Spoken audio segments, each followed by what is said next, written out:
Tosafilia.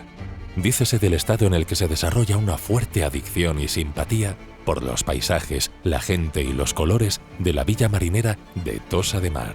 Su efecto es un aumento de la nostalgia que aparece nada más alejarse del lugar. Su único tratamiento es la visita continuada a sus espacios y disfrutarlos.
Carla, Carla, ¿qué te pasa?